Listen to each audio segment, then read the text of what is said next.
On behalf of the government of Zimbabwe, Ministry of Health and Child Care and ZNFPC, we would want to welcome you to this fifth symposium for CSOs working on the FP2020 program for Zimbabwe. This forum is the fifth round since the civic society's platform is established in Zimbabwe.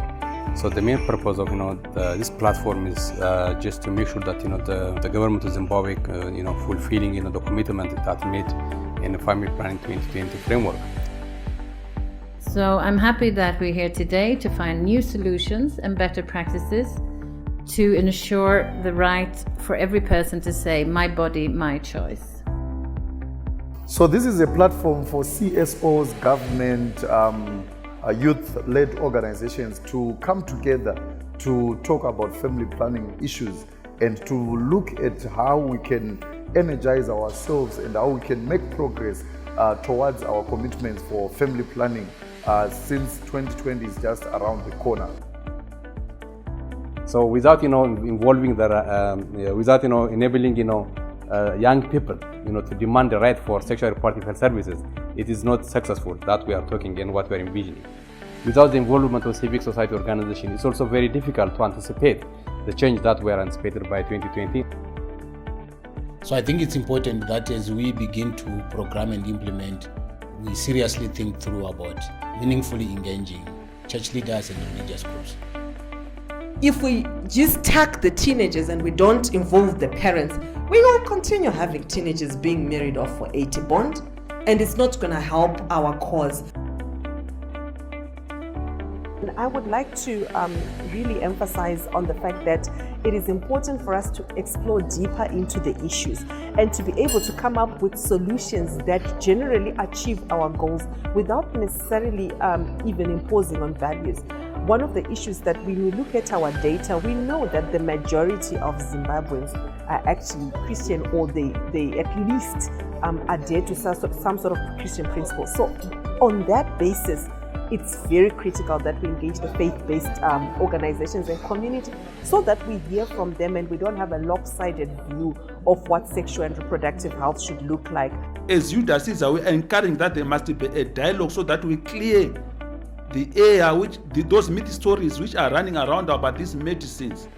What is the relation between faith healing and the modern medicine? Like in other community, we want our people to live life longer so that they grow older. So the importance of family planning, I think it is also vital for our members. I feel it's important that we include young people and have them in the lead of the family planning response, because most of the challenges, if not all of them, end up having, young people end up having to face those challenges, or they end up having to face the consequences. So you'd find that in the family planning discourse, right from the name on its own, young people have been excluded. But if you look at other statistics with relation to health, issues of HIV and AIDS, issues of teenage pregnancy, you find that young people are at the core, or they are the ones that are being affected by these issues.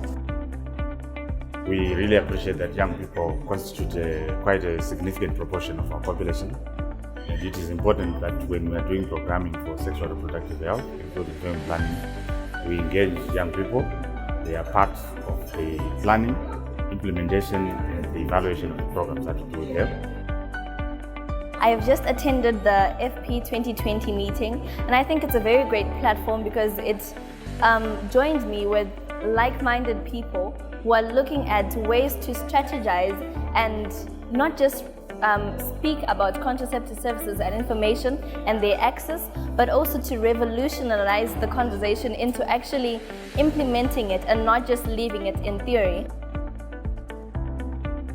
So we look forward to continue with our symposiums and to make sure that we pave way and to make sure that we actually have one voice in terms of what we think about family planning in the country and who can we including who is doing what in which areas and which areas do we need to focus on as a country.